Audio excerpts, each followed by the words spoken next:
TRS మానుకోటలో maha dharna చేపట్టింది. రేవంత్ రెడ్డి లగచర్ల రైతులపై అక్రమంగా కేసులు పెట్టారని అన్నారు. 9 నెలలుగా ఆందోళన చేస్తున్నా బలవంతంగా గుంజుకునే ప్రయత్నం చేస్తున్నారని అన్నారు. సీఎం రేవంత్ రెడ్డి కేవలం తన అల్లుడి కోసం, తమ్ముడి కోసం పనిచేస్తున్నాడని, ప్రజల కోసం పని చేయడం లేదని విమర్శించారు.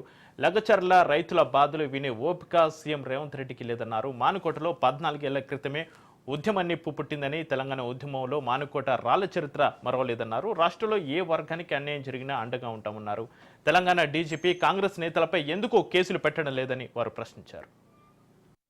వర్గంలో ఓటేసి గెలిపించిన అక్కడి ఆడబిడ్డలు, గిరిజన ఆడబిడ్డలను గాని, అక్కడ ఉన్న దళిత అన్నదమ్ములను గాని కలుసుకునే టైం ముఖ్యమంత్రికి లేదు. ఎక్కే విమానం, దిగే విమానం, ఢిల్లీకి పోవాలి రావాలి 28 సార్లు వేయండు, 28 రూపాయలు కూడా తేలేకపోయిండు. అట్లాంటి ముఖ్యమంత్రి ఈ రోజు సొంత నియోజకవర్గంలోనే ఈ రోజు తిరుగుబాటును ఎదుర్కొంటా ఉన్నాడు.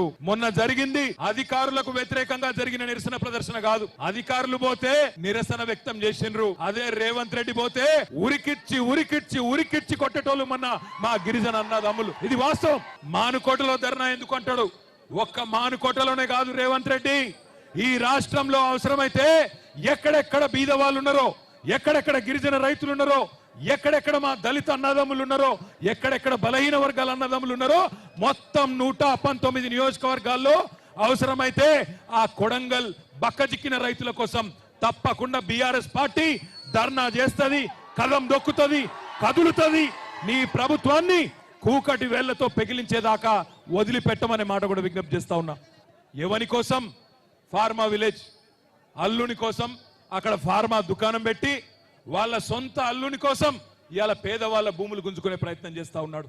ఈ ముఖ్యమంత్రి పేదోళ్ళ కోసం పనిచేస్తలేడు.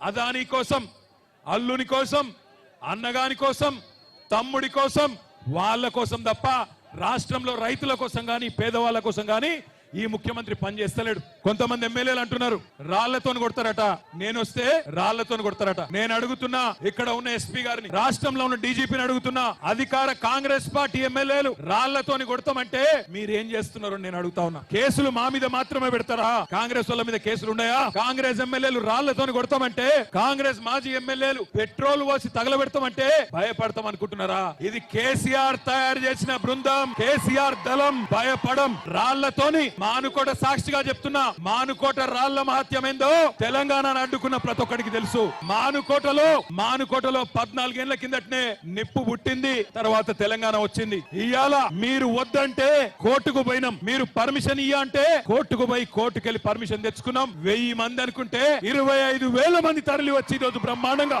ఈ ప్రభుత్వం మీద ఎంత కోపం ఉందో, ఈ ప్రభుత్వం మీద ఎంత వ్యతిరేకత ఉందో ఇవాళ ఈ మానుకోట మహాధర్నా చూస్తేనే అర్థమైతా ఉన్నది.